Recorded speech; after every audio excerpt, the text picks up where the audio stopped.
Hello, hello, New Haveners, listeners, wherever you may be. I never know in the Zoom universe.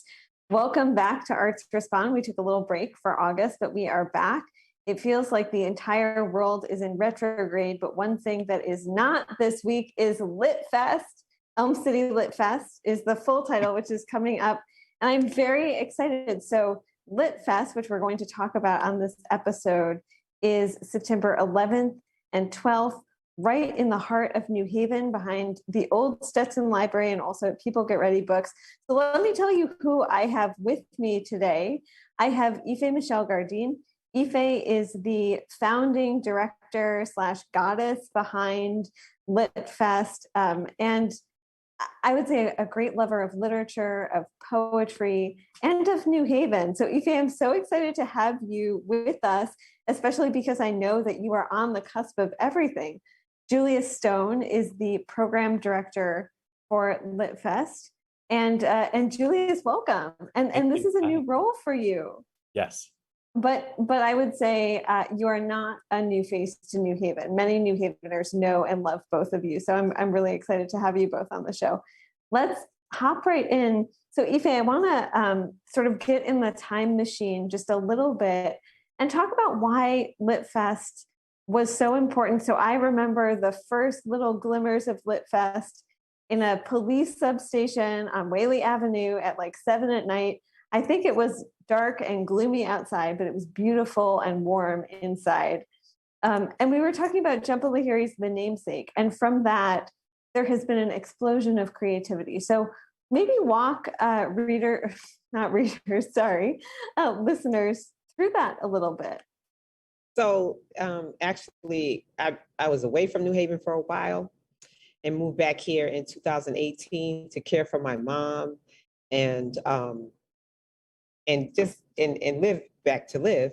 And so, I worked for a lot of arts organizations over the years that when I was here, and did a lot of events, like organized a lot of events, coordinated a lot of things. And so I love literature, of course, and African-American literature. And I was like, I wanted to start something. So here we are with the Lit Fest. And it started out in the book club. I was fortunate enough to get in the neighborhood leadership program with the Community Foundation to launch, because it's a program to help people with ideas for their community to launch. I got in that, and just through different processes, really good support from the beginning, from the Arts Council, from CONCAT and Concord, from the Graustein Foundation, and all the things that I was involved in, and just wanting to express. It came out of a desire for everyone to get better knowledge of the richness of the literature of the African-American diaspora, because we don't know enough about each other's stories, to me. We just don't. And there's so much out there. And what I found in the 2 years of creating Lit Fest, because it started out with that book club with the web, and the Welly Edgewood Beaver Hills management team so graciously invested in us last year too. I have to give a shout out to them. And we were using their space pre-COVID. And then in COVID, we went into virtual book club. And I found out there's so many writers, there's so many local writers, there's so many poets, and it's just been wonderful. Did I freeze? I hope I didn't froze freeze. And unfroze really quickly. It was okay. It was, the mood of this week, I feel has like nationally and internationally just been a big WTF mood. So we're probably going to get freezes because that's how the universe is feeling right now. Okay. And Julius, I want to ask you about your relationship, not only with New Haven, because we need 4 or 5 hours to unpack that, I think, but also with literature.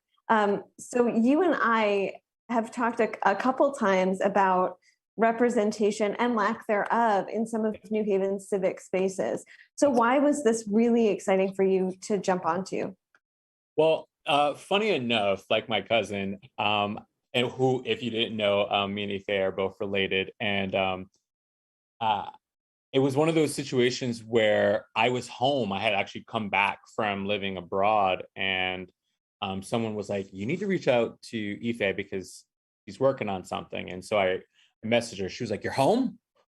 Yes, I've got something for you to do." And when explaining it by Shaw and Emily, our other two founding members, and explaining the concept of it, it made me go, well, this to me is a connection from a perspective of searching out Black comic writers, searching out GOBT writers, falling in love with James Baldwin, falling in love with Elin Harris, right? And so that was my journey through high school, was reading Black queer artists and looking for Black comic characters that I could connect to. And so for me, that was one of like the first questions, was like, am I able to do this? My cousin was like, yeah, all of the things that you just talked about are all connections of why you should be doing this. And so for me, it's been this sort of beautiful journey of seeing something, not only just from like a literature perspective and like from a diaspora perspective, but from the fact that New Haven doesn't have this. Like, New England doesn't have this. So to be a part of something, and a lot of people might know me from my programming hat, definitely coming on and using this programming hat to sort of help shape and shift and navigate what we hope to be a really successful festival this Saturday and Sunday. Yeah. I want to add to that. I'm sorry, Lucy. I do want to add to that. Because of Julius's programming hat. And our theme this year is the Harlem Renaissance. And a lot of the Harlem Renaissance writers were also gay writers. I just wanted to just put that emphasis on it. And I just wanted to grab them because I needed some help. Yeah. Yeah. And I do want to say, I should have done this in the introduction, but my brain is just like Swiss cheese, and there's a mouse up in there today. So, but I do want to say, not with us, but an integral part of LitFest and Julius, you brought up their names, are Sean McAllister and Emily Mayo. So Shaw and Emily, we love you if you're listening. And we also love a lot of the writers who we're going to be talking about. You know, for both of you, Aoife, I know you were in New York for quite some time. And I remember going to book fairs in New York, at the Brooklyn Academy of Music, especially, and thinking, you know, why don't we have something like this? I think a couple of years ago, there was a Black comic book fair that also celebrated sort of comics and art of not only the African diaspora, but the Afro-Caribbean and the Afro-Brazilian and Afro-Puerto Rican diaspora. And so did both of you kind of have a moment where you were like, yes, we can have this in New York? Like, yeah, we're as good as New York. I mean, we're better than New York, but I want to say yes. In the time that I lived in New York, I did the Brooklyn Book Festival. Even before I moved to New York, I used to go to the Brooklyn Book Festival, which is huge. The Brooklyn Book Festival takes over downtown Brooklyn, Borough Hall, the Brooklyn Academy of Music. That's probably what you attended. There's also the Harlem Book Festival, which takes up 132nd Street from Lenox Avenue all the way to 8th Avenue, which is about 4 or 5 New York City blocks. And the Queens Book Festival, which happens in a place in Queens, like one of the movie studios in Queens. The Bronx has a book festival at Bronx Museum. There's also Boston Book Festival. Like I loved, this is like, I'm a book geek. I started following a lot of authors while I was in New York. It was like, these authors would give talks at the Brooklyn Public Library and all through Bed-Stuy where I lived. And I attended writers' workshops. So I was like geeking out. So I wanted to encompass that whole feeling when I got back here and thinking of LitFest. And I also have to say, in the beginning days of Arts and Ideas, and shout out to them as well, because they've been supportive of us as well.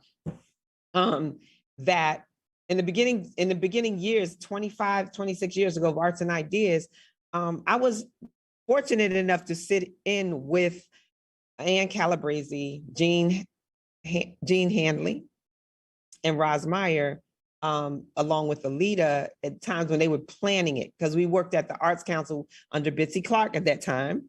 And, and they were like, okay, we want to do this festival, and we want it to be a destination event for New Haven. That stuck in my mind. And so in creating Lit Fest, I was like, wow, I want this to be a destination event, like like the Arts and Ideas Festival, but also like the Brooklyn Book Festival is for Brooklyn, and like the Harlem Book Festival is for Harlem. Yeah, and I will. So I want to jump to the present, but then I want to go back and talk about this big global pandemic that happened and that is still happening. But and Ife, you sort of hinted at it. One of the things that so stood out to me when the program for Lit Fest was announced was that it's extremely interdisciplinary. So yes, for the literature purists, I don't even know what that means, but for people who are like, I want to go and I want to see an author and that is all I want to do, there are many, many panels for you out there. But there are also performance groups. There's Isaac Bloodworth, who will be doing puppetry. There is a DJ, there's K-Dup, who is a performer. So why was it really important to both you, Ife, and to you, Julius, to make it a really interdisciplinary performance this year? And I should say, it's live this year. It was not, it was online, and we'll talk about that last year because, of course, the pandemic. One of the things my cousin always says is that literature in literary arts is not just a focus about books, but it's about writing, it's about storytelling, it's about creating things that then turn into art forms, right? So in order to have a puppet show, you have to write a story, right?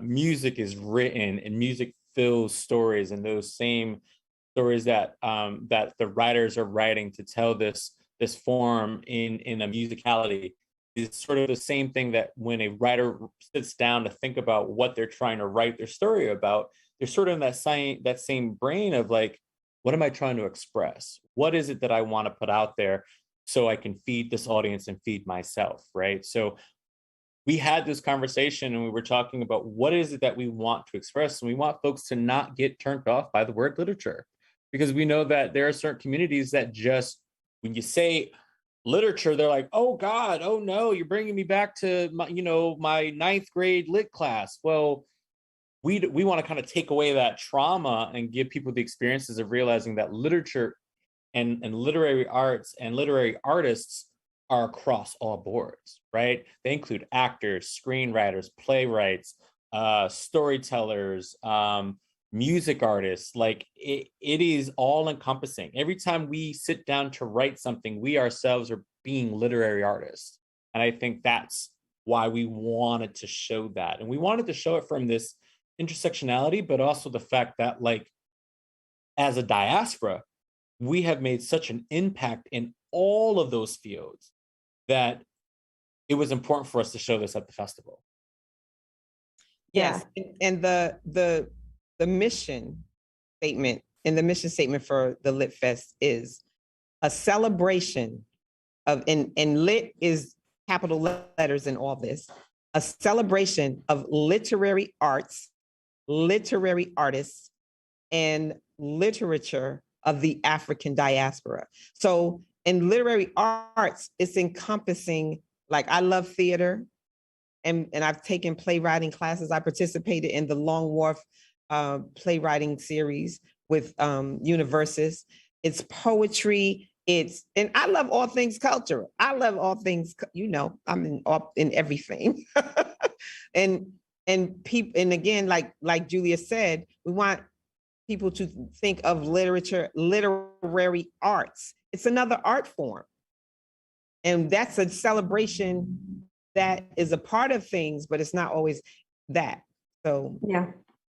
I also, this was not one of the questions that was bouncing around my head, but I also want to talk about poetry, because there is a lot of poetry on the menu, and some more traditional, whatever the heck that means, poetry, and then some beautiful spoken word. And I will say, a lot of the names on the program for tomorrow and Sunday make me excited. But Frederick Douglass Knowles, who has been Hartford's poet laureate, is someone who, if anyone listening has not yet seen him, please go get your ass to the plaza behind the old Stetson tomorrow. You will not regret it. But also Sun Queen, who is one of our strongest voices and one of our activists and our organizers in New Haven, an urban nerd, Brother Bear. So these are young voices. These are powerful voices.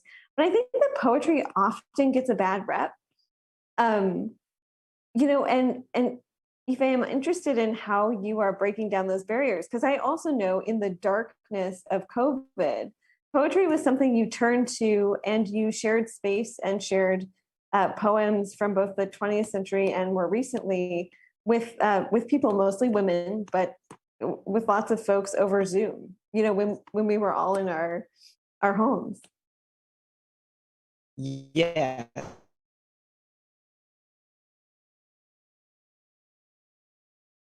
Oh no, I think we may have a little free. Oh.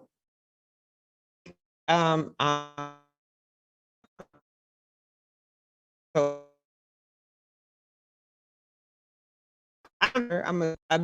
yeah, but I can't stop myself. This is why. Oh no. How? Oh no. I'm out. Just hold tight if you're listening out there. I feel like we should have like a song, like a poem, really. Better now? Can you hear me? Yeah, yes, that's you good. Sound so beautiful. Okay, I had to move into another space. This is Lauren. I'm at People Get Ready. One of our main partners, and they opened up as I was planning Lit Fest. So it was coincided with everything.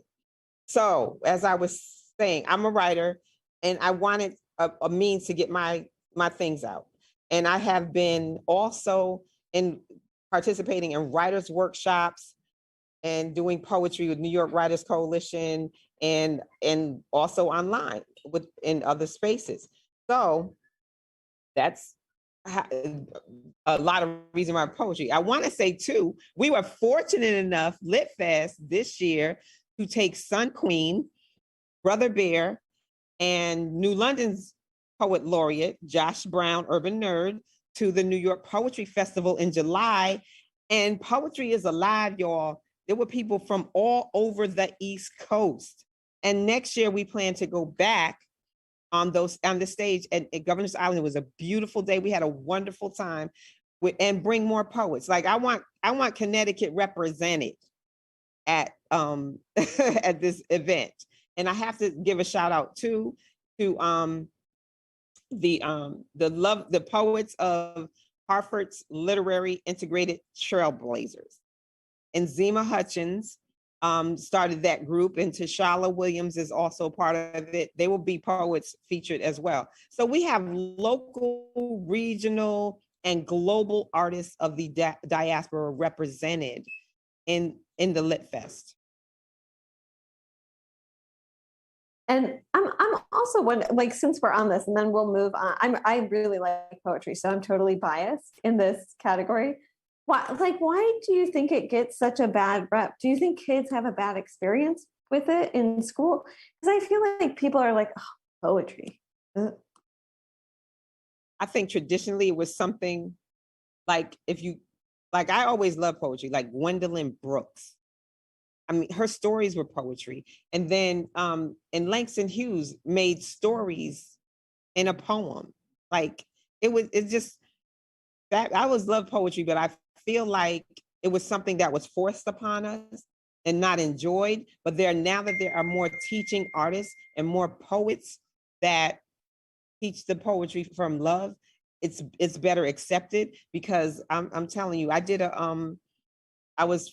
did writing with the fellows for International Festival Summer Program, and those kids were vibrant. They off the rip came up with some poetry. So I think it's been getting a bad rap over the years, because my grandmother when she passed, God rest her soul, about 98, Annie Huckabee, she used to recite poems that she learned in grade school because it was something they had to learn for their lessons to help them to read. And I also want to emphasize too that the part of lit is also literary. We want to promote literacy. I'm sorry. I want to promote literacy amongst us. And what better way but through poetry? It's self-expression. It's a way to get people on board with writing and understanding literature. It's about literacy and expanding to longer writer. It's also the gateway for a lot of folks who are interested in hip hop and in songwriting, right? Like that's the one thing I think that has made the sort of the bridge for this younger generation is having that skill set to access that, right? I think it's less about a forcing of something and more of a, how do you feel about it? What do you appreciate about it? What did you notice about it, right? It's asking those important sort of critical thinking skills when trying to introduce an art form to someone. I think that we're moving away from the like force it down your throat to how did you feel, right? What did you see? What did you notice? And I know that in our shout out to Arts and Ideas, that's what Ife did with our summer students who are actually going to be working with us at the festival. They had an opportunity to think about those questions, right? So I think poetry is essential for a lot of people. You know, it's in everything that we see, and I think that it's important for folks to, even if you don't love it, you can still understand it and try to understand it if you. And in the future, well, we can talk about future programming for Lit Fest, because after Lit Fest, like there are more things that's come out of this, because we also have a bi-weekly podcast. We've been on pause since June, since we've been planning this year's Lit Fest. We'll be back on in October. We'll start up again in October. But our bi-weekly podcast featured a lot of poets, a great deal of poets, as well as authors. And so on the horizon, and I got this idea when we went to the New York Literary Festival and saw the amount of talent, young, old, every age, all diverse and everything, to have a lit poetry festival planned soon. I mean, like, yes, let your friends in the media know when it's happening, because my butt will be in the seat. That sounds amazing. So I do want to talk about the fact that COVID happened. COVID is still happening. And Ife, I know that you were in the midst of planning the inaugural Lit Fest, and COVID came in like a freight train and shut everything down. And I think a lot of us thought, okay, maybe we'll be at home for 2 or 3 weeks. And we all know what happened at this point. And so I'm wondering if you can talk about making that pivot a little bit and how that has influenced your work going into this year's Lit Fest. So I'm really, I have to say, because I think for a bunch of creative people, in some ways, the shutdown was a way to reflect and start being more creative. We are fortunate enough also, Baobab Tree Studios, shout out to Rev Kev, because we had already been talking about a podcast for Lit Fest. Last year, we were able to do 2 days of virtual programming, which went very smoothly and got actually more exposure globally. And we were able to get, again, local, regional, and global artists of the diaspora to participate in it for 2 days. And then the podcast. So it helped with momentum building. And everyone, I want to say, we got used to being in person and doing things, and it's always lovely to see people face to face and hug and smile and everything, but we got to be safe, and we got to keep in mind that we still need the art. We still need some culture and to be fed through words, through dance, or whatever it is, and theater. of course. And so, yeah, I just went with the flow. It was like a natural thing. Let's just send everybody a link and let's do it virtual. Yeah. And I do want to, well, at some point, I want to talk about I'm super excited that there are young voices in theater coming to this Lit Fest, some of which were, if I'm not mistaken, at last year's Lit Fest and or on the podcast, including some people who, I mean, talk about sort of the very porous boundaries of different forms of literature. So like playwriting, poetry. Last year, I think Where Pathways Meet was a show that the Yale Cab put on, which is basically a poem. The show is basically a poem. It's it does some like really exciting things with language. And I think that I saw that some of the actors who were in this show, and maybe the playwright, A.K. Payne, is absolutely A.K. Payne and Abigail, and gosh, and there's several of them. But because we're fortunate enough to have Emily Mayo, who works at Yale Drama School, on board, and one of the things that has always been my pet peeve is that the African Americans that come to the drama school or come to Yale are not sufficiently initiated into the community. Now, the Afro American Cultural Center, shout out to Risa, she's working on that because she's a native New Havener. But in the past, it's been like kind of a struggle for them to connect or to get past their bubble, getting past Broadway and staying right in the safety within. And they come from communities of color. Like, come on. New Haven is no different than any of the communities that you come from. So while you're here, whatever, 2 years, 3 years, 4 years, whatever, while you're here, let's get to know this community and how it is. Right? So yeah, so they were really excited. Like people, like one of the things I say is you don't have to go all the way to New York to get your hair braided or your hair cut. You go right up Dixwell Avenue. You can go right around here. But they were really enthusiastic and happy to lend their talents to the Lit Fest, and glad that it was happening. People have misconceptions about the Northeast. The Northeast is segregated, yes. There are disparities, yes. That is everywhere. But people think they come to Yale and it's going to be all, if they stay in that bubble, that's what it is. But we have a vibrant, diverse community in New Haven and people that represent all cultures. So they jumped in and we're glad to have them back. Julius, you looked like you wanted to hop in. No, I was going to say that when the visitors come here to go to school and they actually access the real world of New Haven, they fall in love and they actually end up making impacts in their community and want to be part of the community, right? And so I think that's the actual challenge that Yale needs to work on.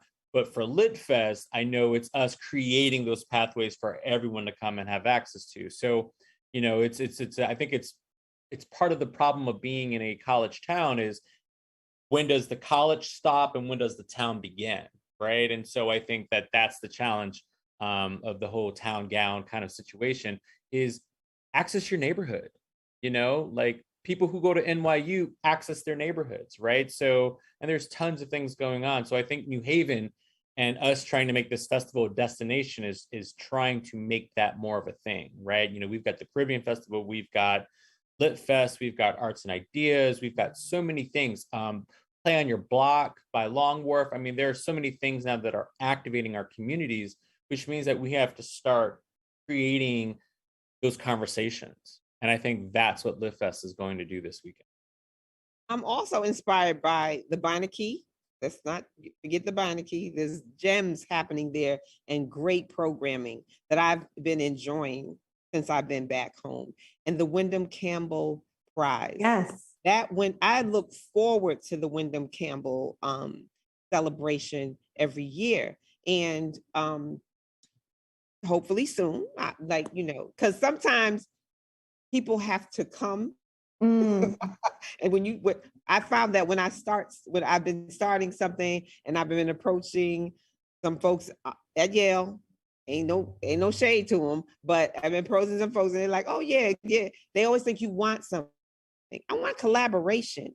How about having a couple of the Wyndham Campbell people it's virtual this year, but how about in the future having one of the Wyndham Campbell people be a part of LitFest? How can we collaborate? How can we talk about that? And also maybe having something at the Beinecke in the future when we can have things, because we did have 2 fundraisers planned, but due to COVID numbers going up, shade to the people who are not getting vaccinated, infections are going up. Folks are getting sicker and sicker. And so we had to cancel 2 very good fundraisers that we had, which it'll be fine. We postpone them for another time. We still have, and we're going to put online after the festival, we have 2 paintings from paintings that are Harlem Renaissance writers that we're going to put up for auction. So I hope people look out for that and take out their checkbook. And I should say, just because I'm going to reintroduce the show for folks who maybe are joining us or jumped in halfway and they're like, I don't know what this is. This is Arts Respond on WNHH Community Radio 103.5 FM New Haven. I am Lucy Gellman, and I am so happy to be here today with Elm City Lit Fest founding director Ife Michelle Gardine and program director Julia Stone. Ife, I'm going to throw the website in the chat, and Harry can share it out. But while I'm doing that, just, in case people are feeling generous already as we're talking about this, can you tell people how to donate, and then we'll hop back in. So right now we are the Arts Council of Greater New Haven, who has been our supporter from day one, is our fiscal sponsor. We do have a link on our website to donate as you wish. And you can you can just send a donation to the Arts Council for the Elm City Lit Fest, and we'll receive it that way as well. And we are very, very, very fortunate to have partners, funding partners. Bill Graustein is always very generous and forthcoming, and the Social Venture Partners of Connecticut gave us a generous grant this year to help us going. And of course, Arts and Culture New Haven, I want to call it Cultural Affairs, but it's Adrian Jefferson and Kim. Who also shout out to Adrian and Kim. They are they're doing the work. I don't know if Adrian ever sleeps, but they're amazing. They're dynamic. And and then, and all the people that we had a number of people that donated during the Great Give, which was very nice. And Keeper Smith Bolden, who is owner of Canna Health, has a recurring monthly donation to us. Shout out to her. She's also a relative of mine. But we appreciate all donations, big or small, $5, $10, $50, $5,000, however you got it. Please. Yeah. Because one of the things, and this is the thing, Julius and I volunteer. We hustle, we volunteer. All the artists that come in, young people, get a stipend of some kind. Okay? Everybody that appears on our podcast gets something. Because one of my pet peeves over the years of coordinating events and doing things is that people always want artists to come and do their thing for free. If they're a literary artist, they took time to write something. If it's a poem, there's time that they took to process that, to think about it and put those words down. If they're a dancer, they took time to practice and think about what they're putting into their work. If they're a painter, a sculptor, any art form, it's like they should get hourly wages too. They get performances. performance rates. Like it just like people that sing, they just think, oh yeah, just come and sing for our thing. You'll get exposure. It's a job. You don't think of it as a job because it's something that somebody enjoys doing.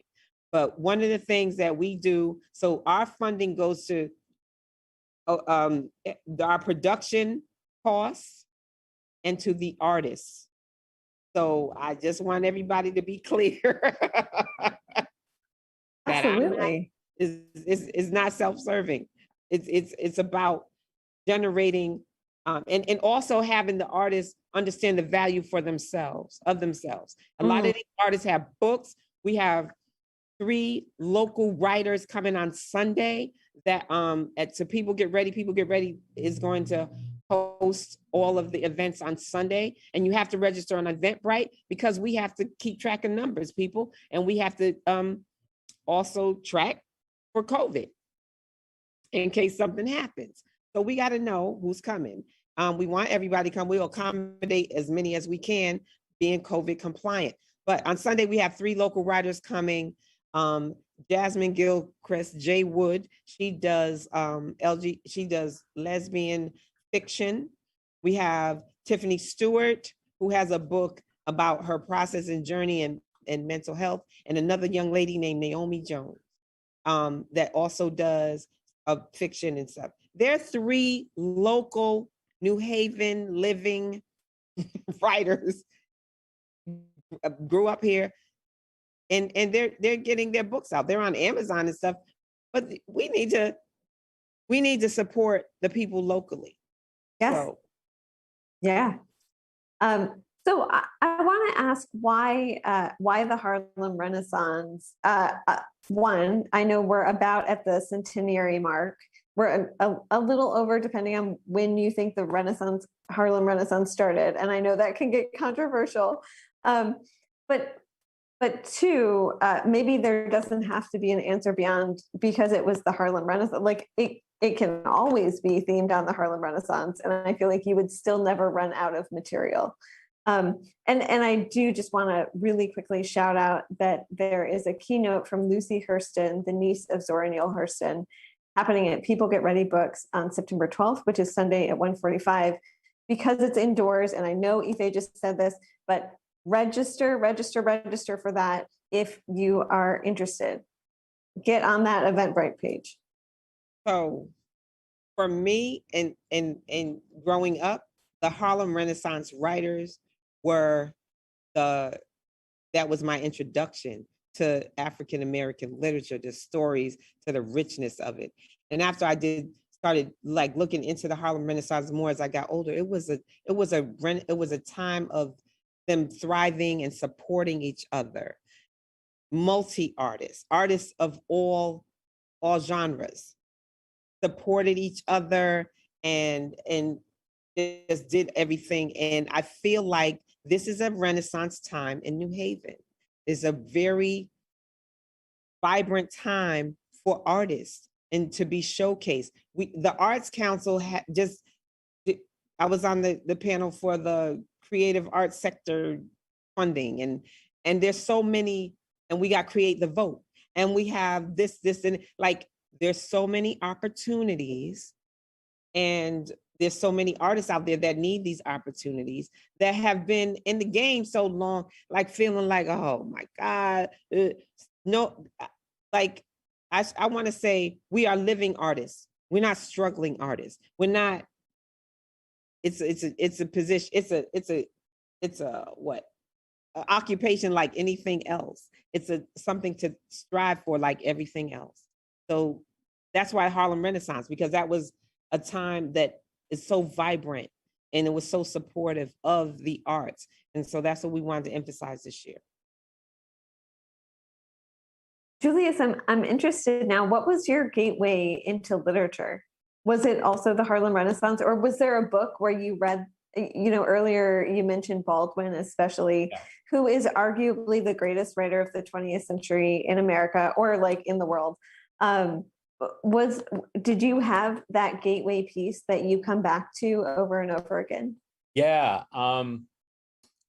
Yes, I do. I wanted to answer your first question to piggyback on Ife by saying New Haven's in a renaissance right now, just with the shift of thought process and leadership and people accessing communities and what people are doing in communities. And so I just wanted to make sure that as the listeners were hearing that New Haven is in a shift, and we really want people to take opportunity to make sure that they are leaving their impact on that shift. And so I just wanted to go ahead and just, sort of re-add that to that, because I think it's really important for people to hear that, right? I think it's critical.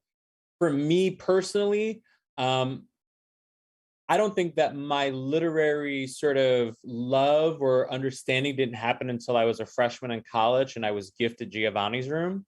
And it was a year after I came out. And it was probably one of the most significant books I could have ever read, because it showed me a story about someone that was in a very similar situation decades before me, but it allowed me to see myself. And it also opened up doorways to other writers who have influenced me and gave me free spaces to dive into those stories when I didn't feel safe in all those places that I was in, right? So for me, the Harlem Renaissance is definitely a gateway to wanting to explore. To be completely honest with you, the idea of it pushed me so much that when I was asked to be a dramaturge on a show recently, I discovered that there was a conversation that happened between Baldwin and Josephine Baker that had never been published before, because the New York Times at the Times Magazine at that point saw these two as sort of, they weren't of the moment anymore. But to read that article, to read these people's stories, to read how they felt in that moment, it was beautiful. And I was like, this right here is the gateway. This is why literature is important. This is why knowing historical context is important, because it allows us to say, these stories don't always change. They just happen to shift in where they are and what time period. But there's always connections to be found. So yeah. I also want to add, like, Zora Neale Hurston, Their Eyes Are Watching God just was like, is like, I could read that book over and over and over again, in addition to Toni Morrison books. But it's just something about her characters and the life that she brings. So I was really thrilled to find out that her niece, who keeps the legacy going, is a Connecticut resident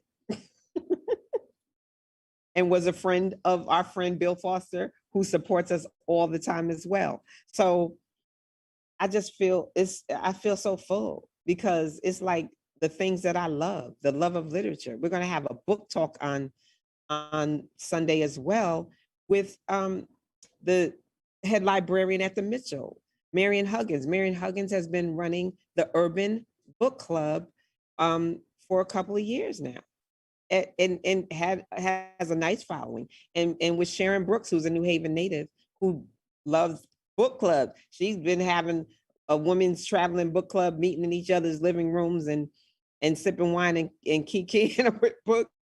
So I'm really glad just to be in discussion with them about the books.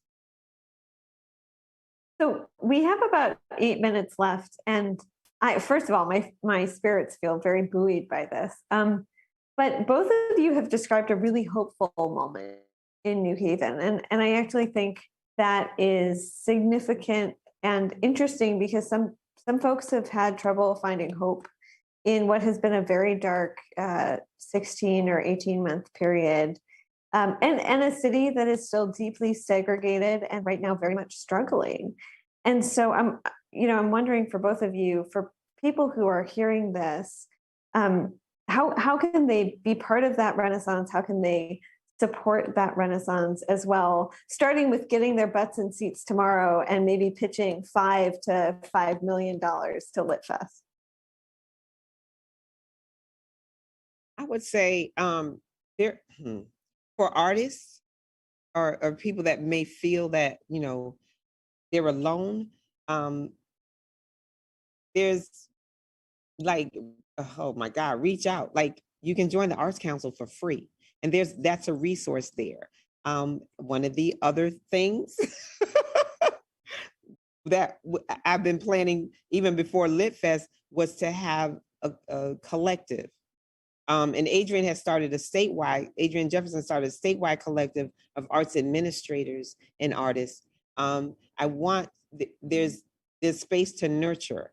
There's also a project that we're working on, Shah, Brianna Williams, and Julius and I, called Karuthi Watu, Return of the People, which is a project that we're working on to cultivate young artists to learn the ropes, to do things, and also to prepare them to be to sell themselves or be arts administrators if they want to, because that's a lot of times, like, all artists are not arts administrators. It doesn't mean, like, do your art. It's not putting you in a box. It's not saying, but administering yourself or managing yourself or just getting yourself out there or getting shows. We want young up and coming people to know about that, right? So we have started creating a program for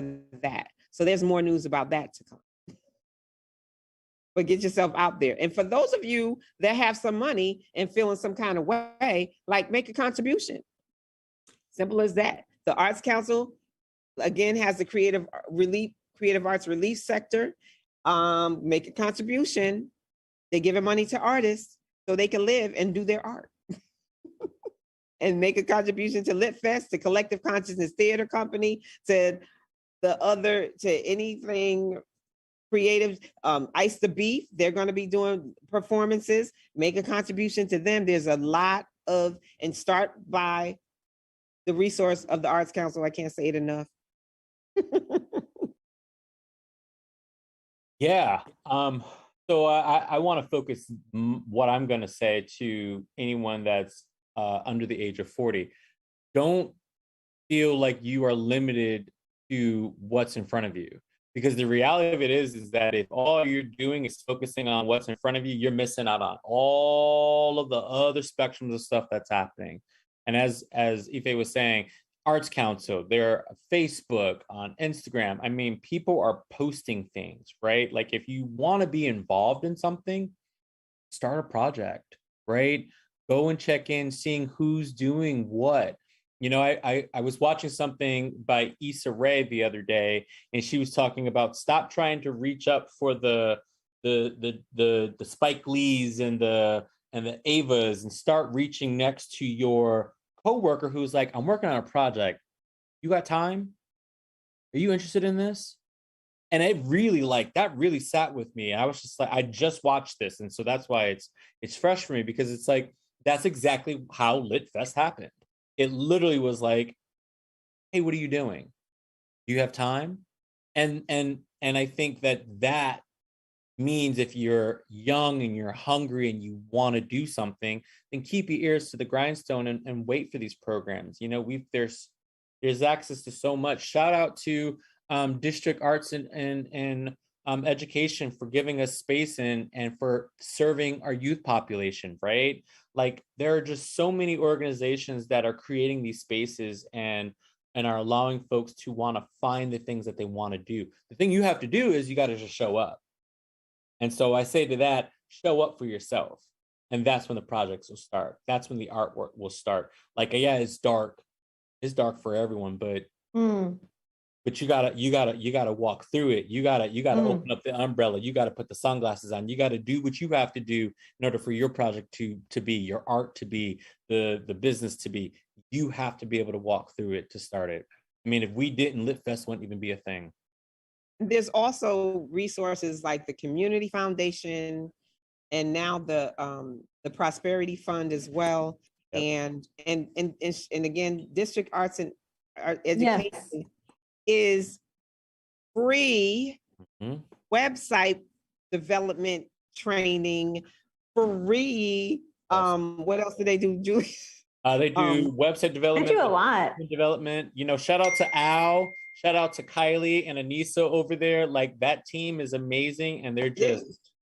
And that's that's free training, but also for resources. Like I said, I am now, I was a participant in the neighborhood leadership program of the Community Foundation, who give you a seed to plant, to bring your project to fruition. I'm now a facilitator for that program, helping people who have an idea. If you're ready to make it happen, let's get it, we plant the seed to get you open your vision to see, like Julia said, you're not alone. And that's one of the things, like, I have no problem with saying, I need some help. I need some help. What? What you got? Please. And not that I'm, perfect in it, because I'm an old soul in this, but get some help and know that you're not alone in it. And look at a community, look for a community, because there are a community of artists. It's really out there. Well, we are about out of time. I want to thank both of you so much, Ife Michelle Gardine and Julia Stone. As we head out, I want to ask both of you in under a minute, what is your desert island piece of literature?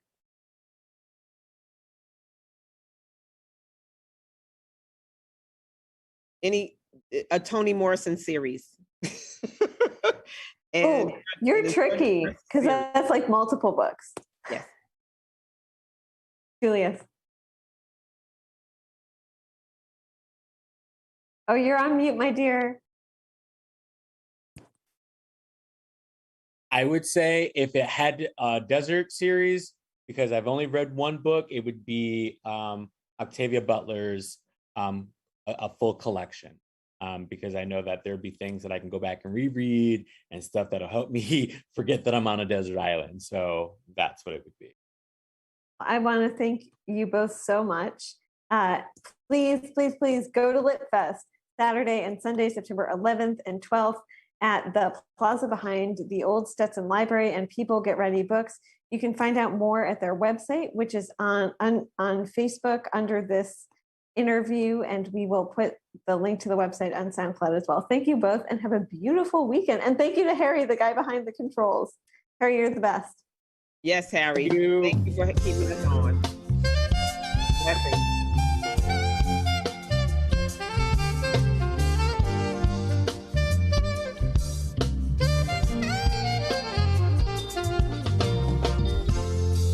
This is Harry Droz, and you're listening to WNHHLP 103.5 FM New Haven.